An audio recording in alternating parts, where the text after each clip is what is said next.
Hello student, स्वागत है आपका आपके चैनल द फाइट एग्जाम में। कोई भी एग्जाम को फाइट करने के लिए हमारे चैनल को जरूर सब्सक्राइब कीजिए। चलिए हम लोग पढ़ रहे थे नॉन हिंदी। पहला प्रश्न है पाठ से, वकील साहब सुखी क्यों नहीं है। वकील साहब सुखी क्यों नहीं है, बहुत ही महत्वपूर्ण प्रश्न है और आपके एग्जाम की दृष्टि से बहुत ही महत्वपूर्ण है, इसीलिए आप इसको जरूर याद कर लीजिएगा। आइए मैं आपको बताता हूँ कि वकील साहब सुखी क्यों नहीं है। ठीक है, चलिए यहाँ पे देखते हैं इसका उत्तर क्या है। वकील साहब को धन संपत्ति, सुंदर घर, मृदु भाषिणी पत्नी, पुत्र पुत्री, किसी चीज की कमी नहीं है, लेकिन वे सुखी नहीं है क्योंकि उनके हृदय में ईर्ष्या रूपी आग सदैव पीड़ा पहुंचा रही है।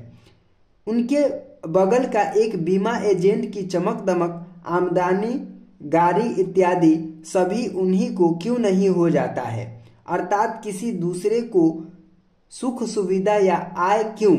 ईर्ष्या के कारण वे सदैव चिंतित और दुखी रहा करते। उन्हें सब कुछ सुख होते हुए भी वह सुख नहीं था।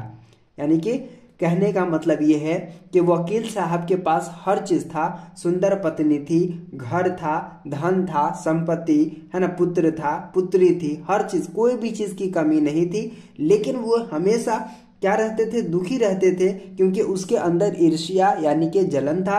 ठीक है, बगल में जो बीमा एजेंट था उसमें उसके चमक दमक देख करके वो मतलब कि जलते थे। ठीक है, इसी के वजह से वो खुश नहीं थे। ठीक है, सब कुछ होते हुए भी वो खुश नहीं थे।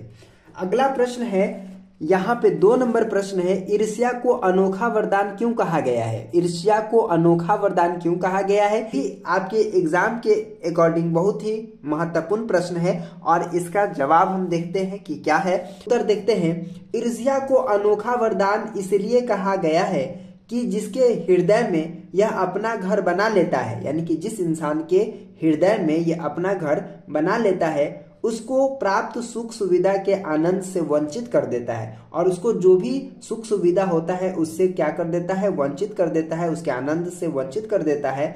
ऐसा व्यक्ति जिसके हृदय में ईर्ष्या होती है उसे अप्राप्त सुख दंश की तरह दर्द देता है। ऐसा व्यक्ति जिसके हृदय में ईर्ष्या होती है उसे अप्राप्त सुख दंश की तरह दर्द देता है, यानी कि उसके पास जो भी चीज रहता है वो उसको रास नहीं आता है, वो उसको खुश नहीं कर सकता है। ईर्ष्या उसे अपने कर्तव्य मार्ग से विचलित कर देता है, जो ईर्ष्या की अनोखा वरदान है। और ईर्ष्या जो है क्या उसके अपने कर्तव्य मार्ग से अलग कर देता है, विचलित कर देता है, जो कि यह अनोखा वरदान है। ठीक है, अगला प्रश्न है 3 नंबर प्रश्न है, ईर्ष्या की बेटी किसे और क्यों कहा गया है।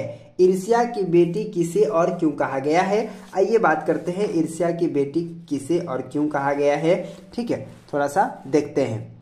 चलिए 3 नंबर प्रश्न ये है, कहा ईर्ष्या की बेटी निंदा को कहा गया है, यानी कि ईर्ष्या की बेटी बुराई को कहा गया है, निंदा को कहा गया है। जिसके पास ईर्ष्या होती है वह ही दूसरों की निंदा करता है, और जिसके पास ईर्ष्या होता है, जो ईर्ष्यालु व्यक्ति होते हैं, वही दूसरे लोगों की क्या करता है, निंदा करता है। ईर्ष्यालु व्यक्ति सोचता है कि अमुक व्यक्ति यदि आम लोगों के नजर से गिर जाए तो उसका स्थान हमें प्राप्त हो जाएगा। इस प्रकार निंदा ईर्ष्यालु व्यक्ति का सहायक बनकर ईर्ष्या रूपी आग को और भी अधिक बढ़ा देती है। इसलिए तो निंदा को ईर्ष्या की बेटी कही गई है, इसीलिए ईर्ष्या मतलब कि निंदा को ईर्ष्या की बेटी कही गई है। ठीक है, अगला प्रश्न है, यहाँ पे 4 नंबर प्रश्न देख पा रहे होंगे, इसमें है ईर्ष्यालु से बचने का क्या उपाय है, यानी कि ईर्ष्यालु से बचने का कोई उपाय है तो यहाँ बताने के लिए कहा जा रहा है। तो चलिए देखते हैं ईर्ष्यालु से बचने का क्या उपाय है। उत्तर देखिए, ईर्ष्यालु व्यक्ति सभ्य, सज्जन और निर्दोष व्यक्ति की भी निंदा करता है, यानी कि जो ईर्ष्यालु व्यक्ति होगा, जो ईर्ष्या करने वाला होगा, वो अच्छे लोगों को भी क्या करेगा, निंदा करेगा। ठीक है, ईर्ष्यालु उसे समाज में नीचा दिखाना चाहता है, तो ऐसे अवस्था में उस सज्जन व्यक्ति को चाहिए कि वह अपनी कमजोरी को देखे और उसे दूर कर उसे प्रभावित करे, कि ईर्ष्यालु व्यक्ति के हृदय में स्थित ईर्ष्या निकल जाए, यही उससे बचने का उपाय है। अगर कोई इंसान हमारी बुराई कर रहा है, हमारी निंदा कर रहा है, हमसे ईर्ष्या कर रहा है, तो देखना है कि हमारे अंदर कौन सी बुराई है, उसको निकाल करके उसको बाहर कर देंगे, ताकि जो है इससे हम क्या हो सके, बच सके। अगला है और लास्ट सवाल है हमारा, यहाँ पे देखिएगा, ईर्ष्या के लाभदायक पक्ष क्या हो सकता है, और ईर्ष्या के लाभदायक पक्ष क्या है वो बताना है। ठीक है, तो चलिए बताते हैं।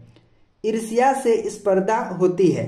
जब स्पर्धा की बात ईर्ष्या से होती है तो वह आदमी अपने कर्म बदौलत अपने प्रतिद्वंदी को पछाड़ना चाहता है। इससे ईर्ष्यालु व्यक्ति में उन्नति होता है। इस प्रकार स्पर्धा ईर्ष्या का लाभदायक पक्ष साबित हो सकता है। यानी कि मान लीजिए कि मैं आपको बताया था कि कई बच्चे होते हैं जो 10 घंटा पढ़ते हैं, है ना। कोई व्यक्ति होता है जो चाहते हैं कि मैं ज़्यादा पढूं, तो वो 12 घंटा पढ़ करके, है ना। तो यहाँ पे जब हम ईर्ष्या कर रहे हैं, अच्छे कारण से ईर्ष्या कर रहे हैं, तो यहाँ तो फायदा पहुंच रहा है। लेकिन अगर दूसरे तरीके से हम ईर्ष्या करते हैं लोगों से, तो वो हमारे लिए नुकसान के अलावा कुछ और नहीं है। तो आप समझ गए होंगे कि मैं क्या समझाना चाह रहा था। तो चलिए फिर मिलते हैं आपसे एक नए वीडियो में, तब तक के लिए बाय।